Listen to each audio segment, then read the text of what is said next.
Hi, Discovery students. This is Ms. Harches here in her home classroom space, and this is our follow-up from Thursday and Friday. As a class, we put a pause on our lesson on human rights and talked about the historic event that happened on Wednesday. As a social studies class, it's very important that when something historical happens and we have been experiencing that, we should look at it and think about it and begin to assess exactly what happened on that day, that historic day. Interestingly enough, it does connect to our human rights lesson that we are going to be talking about today, and further exploring when we talk about South Africa and apartheid and the civil rights movement here in America. So things are connected, and it's interesting how that works, especially in social studies. But as you can see right here on that first slide, I do have the Wisconsin DPI and Verona standards and substandards here for social studies class. And one thing that's in our standards is looking at current events. And if we can connect things, better yet, because it's important to be able to reflect and to think and to see how things can be intertwined.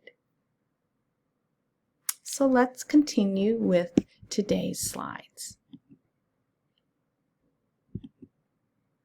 First off, I asked before class began, or before even the lesson began on Thursday and Friday, how are you feeling? Many students knew what was happening, and it was important just to get those feelings out by using I statements. And these were the top 5 feelings that were expressed: confusion, anger, frustration, sadness, and a sense of uncertainty. Not sure what this all means. All valid feelings. And some of the questions answered during some of the questions asked, not answered. Sometimes we didn't have the answers because it was still an evolving situation. But these were the questions asked during the discussion. Why were they protesting? Why did they attack the police? Why was there a Confederate flag and noose? Did all protesters participate in the insurrection? And I'm going to pause right there because I think it's very important to note once again that there were, from what I read, as little as 30,000 protesters, and that number may go up. Were there 30,000 protesters involved in the violent protests that occurred in the Capitol? No. All right, and we need to clearly state that. Most stayed outside of the Capitol. In fact, I would not be surprised if many went, protested, and then moved away and went to wherever, homes, perhaps back to hotels, and that was it. But there was a large number that did go up to the Capitol. Where were the explosives found? We talked about that. Students brought those up. And they were found in the Republican National Center and the Democratic National Center. We don't know why. Who died? 5 people died that day. Stroke, heart attack, shot, trampled upon. And the police officer that died that day was hit with a fire extinguisher on the head, and when he got back to his offices, he passed out apparently from his head injuries and died shortly after. And how many protesters breached the Capitol? I'm not sure. Again, we looked at primary sources. We looked at pictures. What did you notice first? Describe what else you see. What's happening?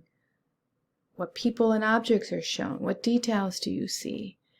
And you did a really good job at looking and analyzing and trying to figure out what you were seeing. Okay? And remember, a primary source is a document, a picture, an artifact, an autobiography, a recording, which many of you guys brought up. You said you saw videos, or any source that was created during that time period. Again, we looked at this.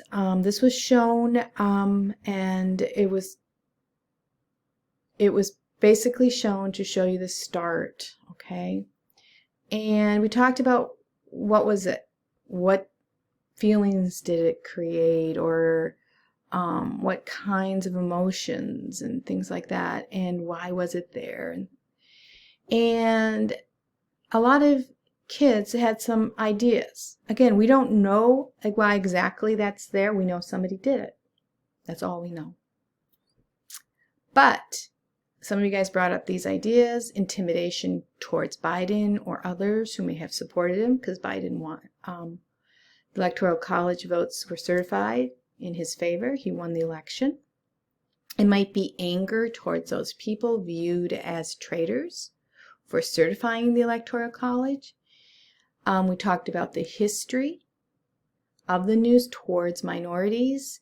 And if you think about that intimidation piece that some minorities feel, it's there and it's real.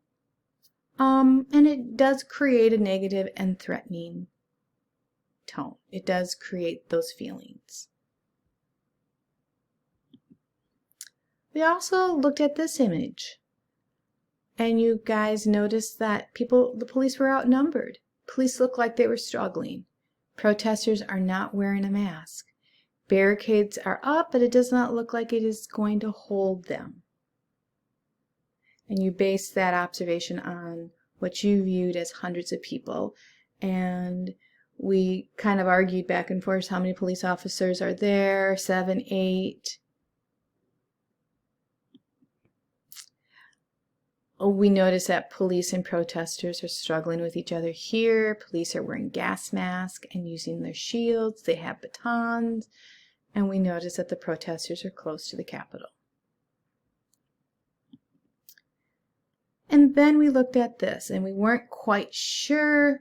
This man is carrying a Confederate flag. Why is he carrying it? What is he trying to say? That was the number one question for the day. Discussion of the history of the flag, slavery. Oops, I noticed there's a misspelled word here. State rights. We also talked about the police officer in the background. He doesn't seem to want to stop him. Why could that be? Maybe there's just too many of them. Maybe he was exhausted. We don't exactly know at this point why the the police officer is just watching this. Maybe the order was given. We can only speculate, but we do see a man holding a Confederate flag and what the history of that flag means to people.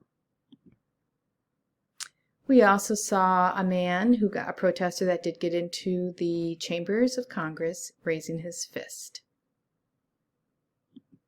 And here we see members of Congress huddled to protect themselves. Plastic wrap is there with gas masks inside. A person is wearing a gas mask. Somebody said that they think, or not a gas mask, sorry, a mask, not a gas mask. Let me clarify. And somebody expressed their thoughts. They must be scared. And I would imagine I could only wear their shoes, right? And if I was there, yes, I would be scared.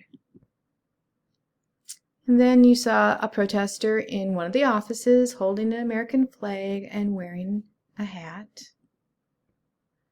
And then here we looked at police officers. Many of you guys commented about how they look tired. They're helping each other. They're pouring water in their eyes. And it appears that their eyes may have been injured, maybe from gas, mace. And these were your general overall observations. Many were there protesting, but not a part of the riot at the Capitol. Some were there to create tension. Some people's emotions and actions rose to a level of violence. forcefully scuffling with the police and entering the Capitol. Members of Congress were hunkering down and protecting themselves with gas masks. The Confederate flag was brought into the Capitol, and protesters entered the offices of Congress, and police officers had injuries to their eyes, water being poured. Looks like clearing their eyes out. And again, this was not shown on Thursday or Friday, but this is the number of protesters. There's thousands and thousands. And yes, it is important to note, that number did not go into the Capitol. These are our final notes we would like you guys to consider. More information will come out as police, Homeland Security, and the FBI investigate the event. So read reliable sources and watch reliable news. Talk to your family about the events. Talk to your parents. We will continue to explore this because this is interconnected with human rights and the Bill of Rights. Freedom to speak and to assemble is a human right and a part of our Bill of Rights. When it crosses over to the next level, that is never a part of our rights, okay? Violence is never a part of our rights. And committing acts of lawlessness is not a part of our human rights. And we're going to be looking at that when we cover other historical events later this year. All right, that is it for the recording today. Again, history and current events are always interconnected. Social studies is the class to look at these issues and to respectfully hear each other's voices, to hear each other's perspective, and to listen, even though there might be some type of discomfort or anxiety, because yes, this is not easy stuff to talk about. And we also have to realize that many people are coming from different emotional layers. And that's why we have to be careful on how we talk to each other. There always should be respect in our tone. Alrighty, that is today's sum up, follow through with the events that occurred on Wednesday. The next part, the second part, will be our human rights class lesson.